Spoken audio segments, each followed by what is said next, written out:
aconteceu? A empresa ia fornecer um produto a R$5.000 e o órgão público queria pegar a carona, começou a dizer que esse produto deveria ser entregue pelo preço de R$2.500.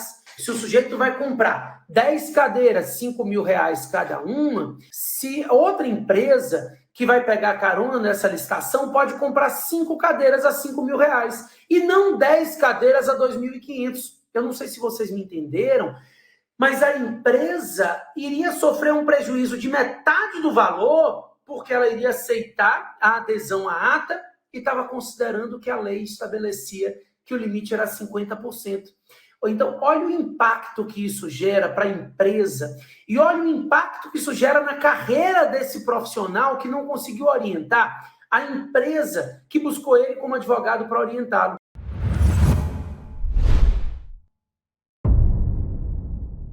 Olá, pessoal! Minha ideia é mostrar a vocês o caminho para fazer essa transição, né, da legislação anterior, a 8666, a 10520, a 12462, para a Lei 14.133, a nova lei de licitação. Hoje, a gente vai tirar as dúvidas que chegaram tanto pelo YouTube quanto pelo Instagram e daqueles que são profissionais e querem ser especialistas reconhecidos, né? Nós vamos começar a conversar acerca da nova lei de licitações, né? Tirando as dúvidas, quebrando as objeções de cada um de vocês, para auxiliá-los nessa transição. A minha ideia, pessoal, é que a nova lei de licitações traz uma grande oportunidade para quem está ali buscando o seu espaço profissional e também para aqueles que já atuam com licitações, porque quem conduzir a mudança será o especialista que vai ser usado como referência aí com o surgimento da nova lei.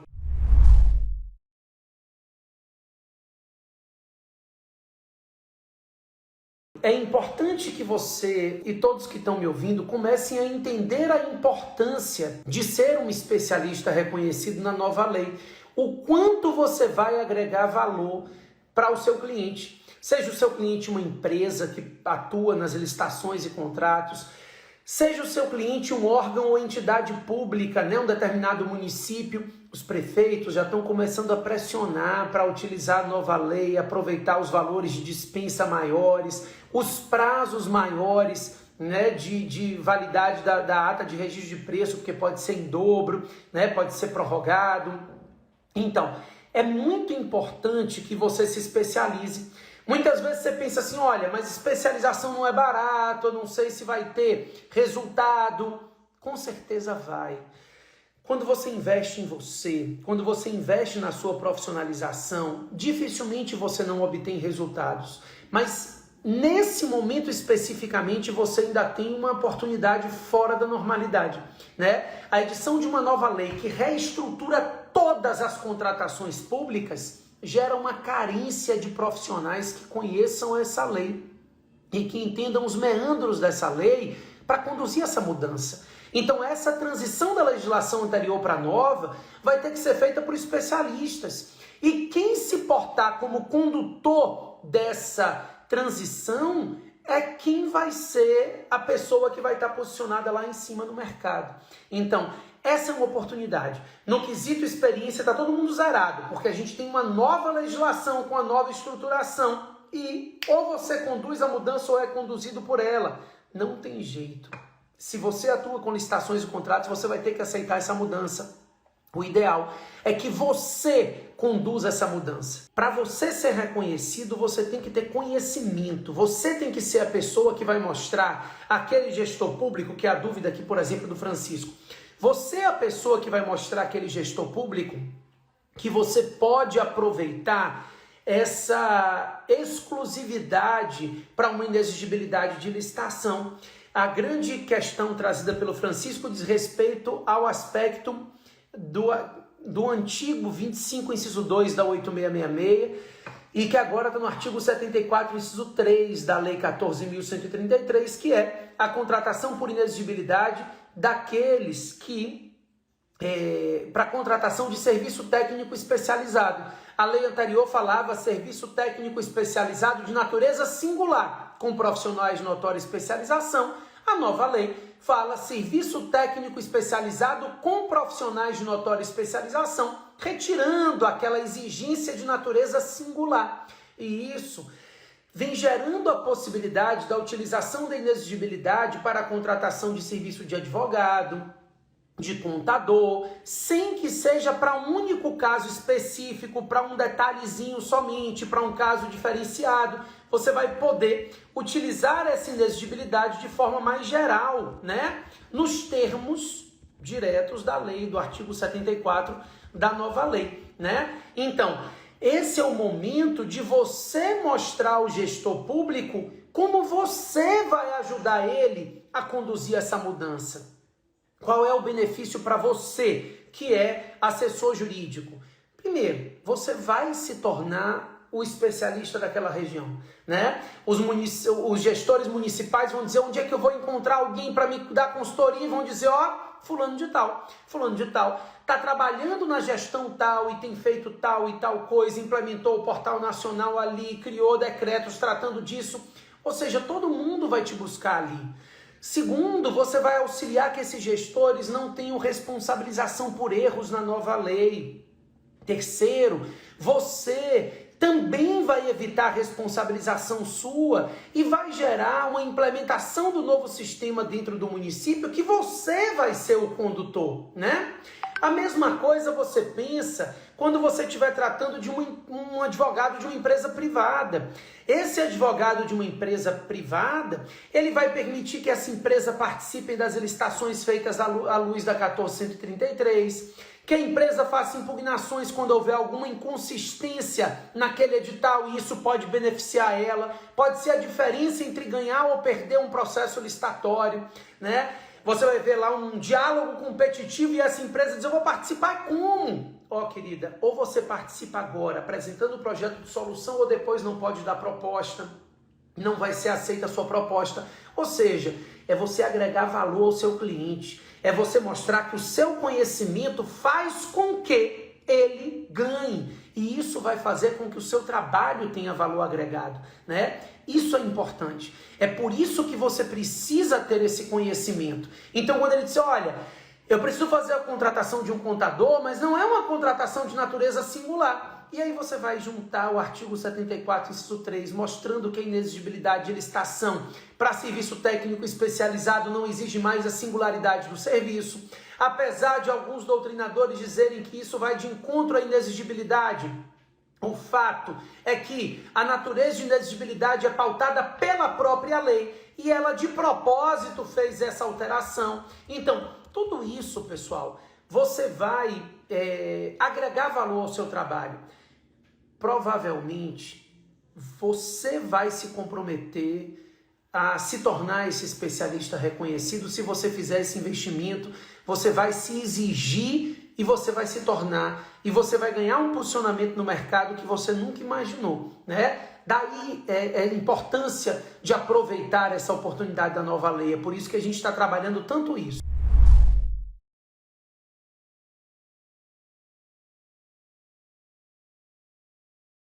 Na Lei 8666, o jogo de planilhas ele é mais fácil de acontecer. Na Lei 14.133, existe uma regulamentação na lei que permite que a administração pública ela publique um edital tendo sigilo do seu orçamento. Ou seja, ela publica o edital, ela fez o orçamento, né, definindo qual é o valor que ela pretende pagar no máximo por aquele produto, no caso aqui obra, né, que a gente está trabalhando jogo de planilha em obra normalmente, mas ela não coloca esse valor para os licitantes. A não apresentação do orçamento da administração dificulta muito o jogo de planilha, porque quando você pensa na 8666, a administração pública faz uma licitação por valor global e ela faz um planilhamento, então sei lá, 10 milhões. Então essa empresa sabe que ela tem que ficar abaixo de 10 milhões. Como ela tem uma planilha da administração, ela toma essa planilha como base e aí ela coloca alguns produtos muito baratos, outro muito caro. Esse jogo de planilhas faz com que depois ela possa ter vantagens durante o procedimento licitatório. Sem esse planilhamento feito pela administração, esse jogo de planilha já fica muito mais difícil, né? Então, Na Lei 14.133, no caso de obra pública, eu aconselho a você que é especialista reconhecido a chegar para o gestor e dizer, olha, no caso de obra, não é interessante a gente publicar o orçamento da administração pública. Como a lei permite que esse orçamento seja sigiloso, né? E olha, é tão interessante enxergar que advogados e juristas em geral ainda não conhecem a nova lei. Quando se fala em orçamento sigiloso, muita gente ainda regala os olhos como se não soubesse o que significa isso, né? Não é um sigilo para os órgãos de controle, nem interno nem externo, mas é um sigilo para os licitantes interessados. Então, esses licitantes vão participar da licitação sem saber o orçamento da administração. Então, como eles não têm acesso à planilha da administração pública, eles não conseguem fazer o jogo de planilha deles, porque eles vão ter que montar a proposta deles de fato. Eles não vão conseguir pegar a planilha da administração e ir pegando e reduzindo valores e percentuais, né? Então, na Lei 14.133, quando se trata de obra pública, se o orçamento for sigiloso, que é uma permissão da lei, né? Não é uma obrigatoriedade, mas é uma permissão legal, caso isso aconteça, o jogo de planilha se torna muito difícil.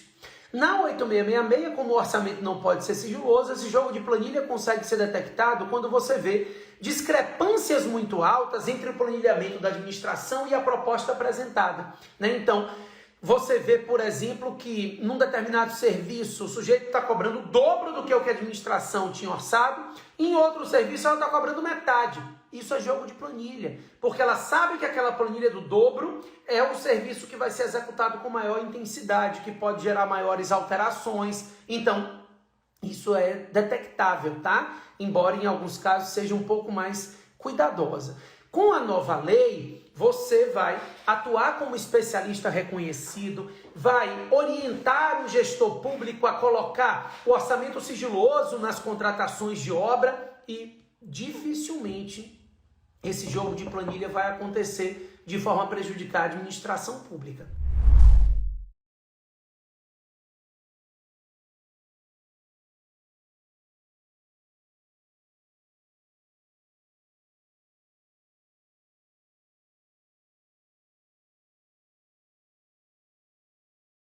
É a hora de você mostrar ao gestor como você é importante para ele.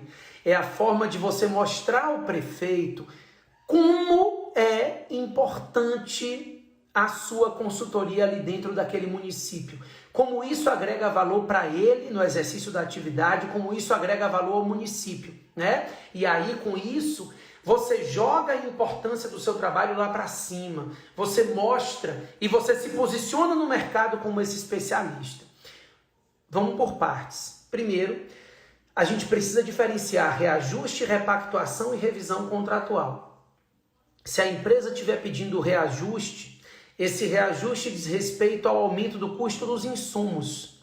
Ele tem direito ao reajuste desde que ele respeite o interregno no mínimo de 12 meses, de um ano, contados da data da proposta que foi apresentada por ele. Então, no momento que ele apresentou uma proposta, ele tomava por base aqueles preços de insumos, com o prazo de insumo alterado, ele passa a ter um novo prazo. Ele passa a ter um novo custo.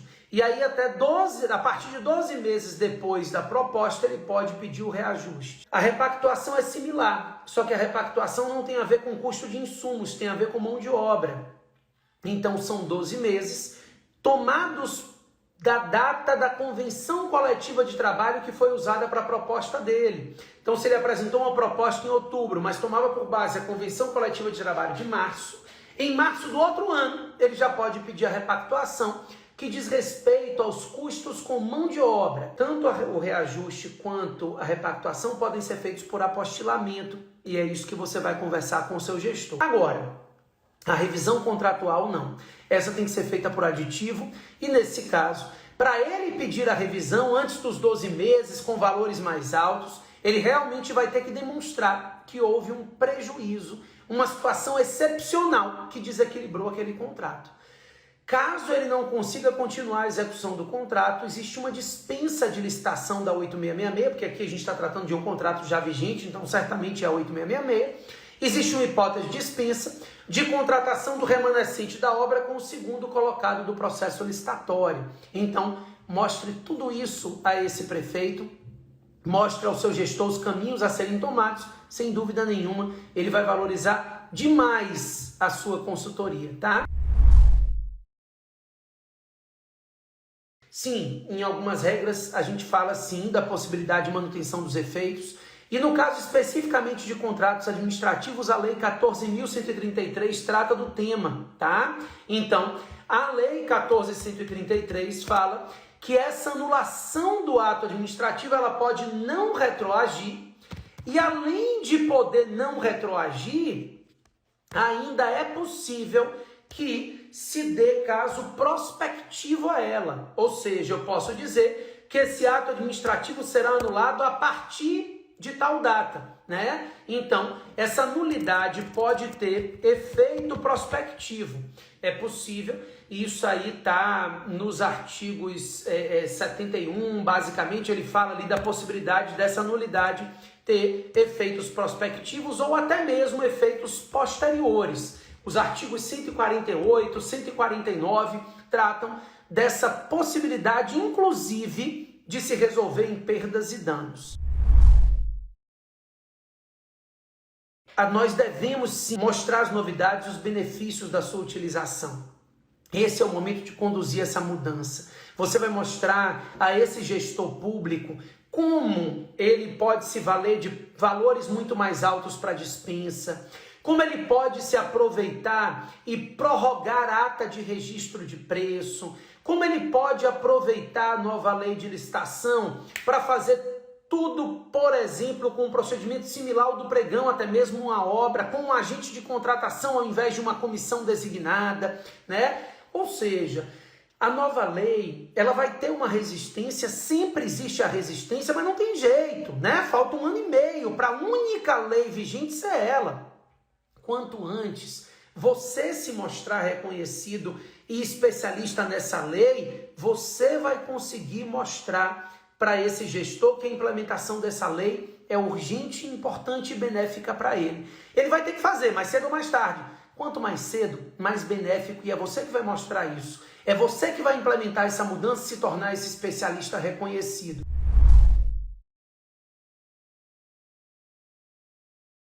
Ela indeniza e ela fica com o material, tá? Ela indeniza no valor da nota fiscal, tá? Isso é possível, desde que justificadamente, essa revogação do processo licitatório, essa revogação do próprio e extinção do próprio contrato, isso tudo deve ser justificado e embasado em razões de interesse público, seja na legislação anterior, seja na nova lei, indenizando os prejuízos comprovados. Contem comigo e até a próxima.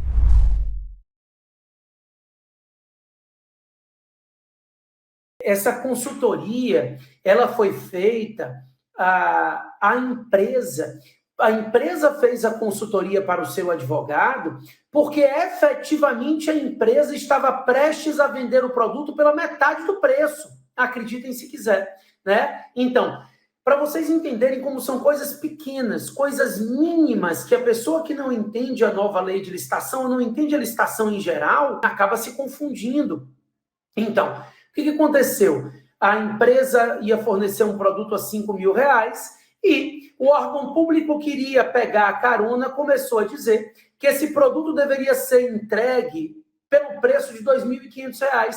Se o sujeito vai comprar 10 cadeiras, R$5.000 cada uma, se outra empresa que vai pegar a carona nessa licitação pode comprar 5 cadeiras a R$5.000 e não 10 cadeiras a R$2.500. Eu não sei se vocês me entenderam, mas a empresa iria sofrer um prejuízo de metade do valor porque ela iria aceitar a adesão à ata e estava considerando que a lei estabelecia que o limite era 50%. Então, olha o impacto que isso gera para a empresa e olha o impacto que isso gera na carreira desse profissional que não conseguiu orientar a empresa que buscou ele como advogado para orientá-lo, né? Então, preste atenção como esse tipo de coisa é que vai te posicionar no mercado. Eu fico dizendo isso sempre, mas então eu tenho que ter uma especialização. Não, você precisa ter conhecimento. Conhecimento liberta. Com isso, você vai mostrar à empresa a importância de ter um advogado para auxiliá-la nas licitações e a importância de pagar até um pouco a mais para ter um advogado que seja especialista, reconhecido na lei de licitações, aproveitando alguém que esteja atualizado com a nova lei de licitações, né? Então, preste atenção que isso foi trazido para mim em um grupo de consultores jurídicos. Então, olha, para você entender o raciocínio do risco que se tem quando não se conhece a matéria. É porque você vai ter que mostrar que é vantajoso aderir a essa ata. Então, você, como consultor jurídico, vai dizer a esse gestor, olha, a empresa, você pode até, ao órgão, né? Você pode até aderir à ata, mas você precisa mostrar que você, nessa situação, nessa adesão à ata, está contratando um produto que está dentro do preço de mercado. Essa é a necessidade. Você precisa fazer a cotação de preço para mostrar que o preço está dentro do preço praticado no mercado, tá? Então, nesse caso, o quantitativo limitado é a quantidade e não o valor. Vamos lá. Então, esse é um ponto que vocês precisam ter cuidado. Num detalhe simples, porque a gente pensa, é a nova lei de licitação. Não. Você precisa entender a lei anterior, que ainda está sendo muito utilizada, que ainda é o dia a dia, e entender a nova lei. A ideia aqui é que você precisa mostrar o conhecimento das duas, mostrar as diferenças entre as duas. Assim, você se posiciona no mercado. Você ganha a confiança dos clientes. Seja uma empresa, nesse caso aqui, a empresa estaria quebrada se não tivesse um especialista que entendesse da matéria.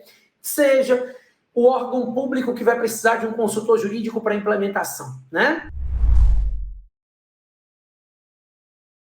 A matriz de alocação de riscos, ela é regulamentada na nova lei como uma faculdade.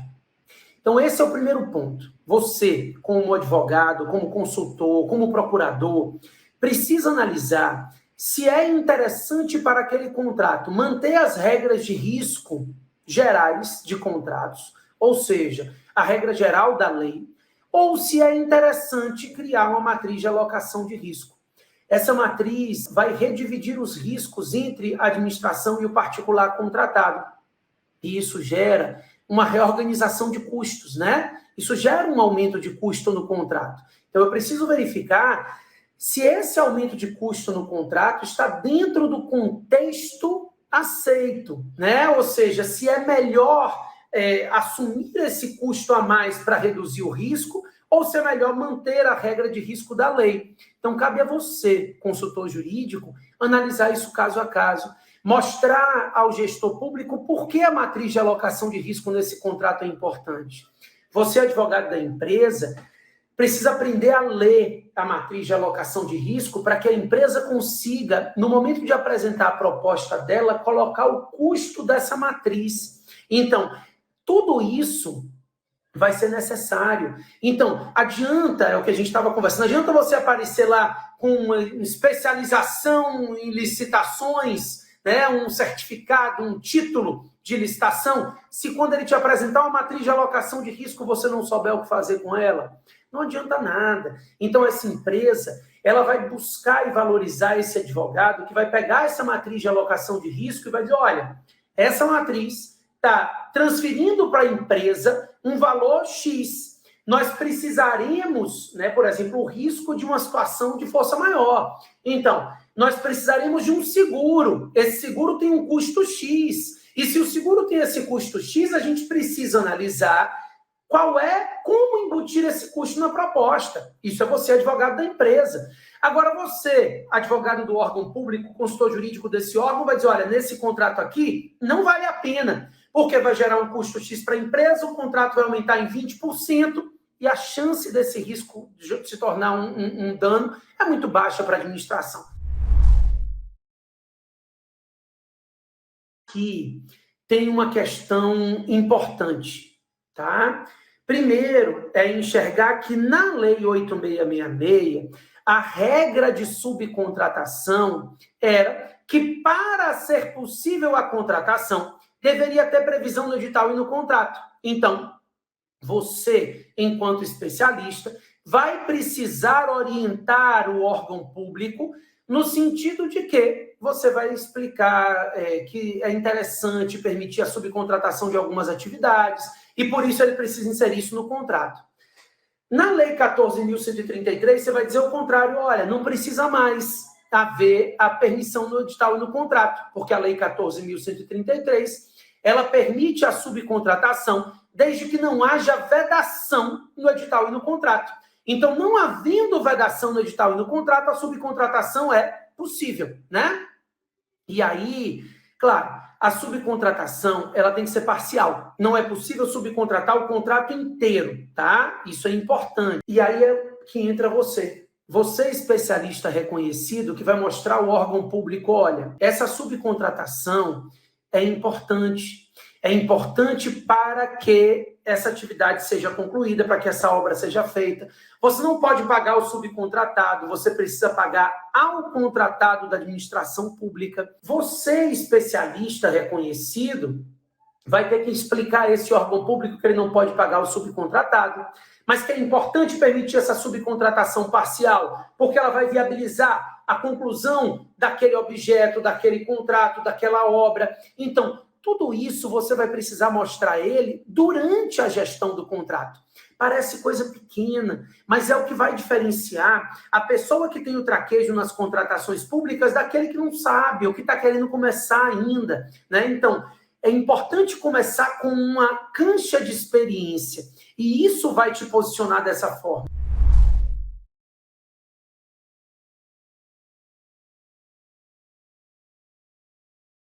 Outras empresas não podem participar.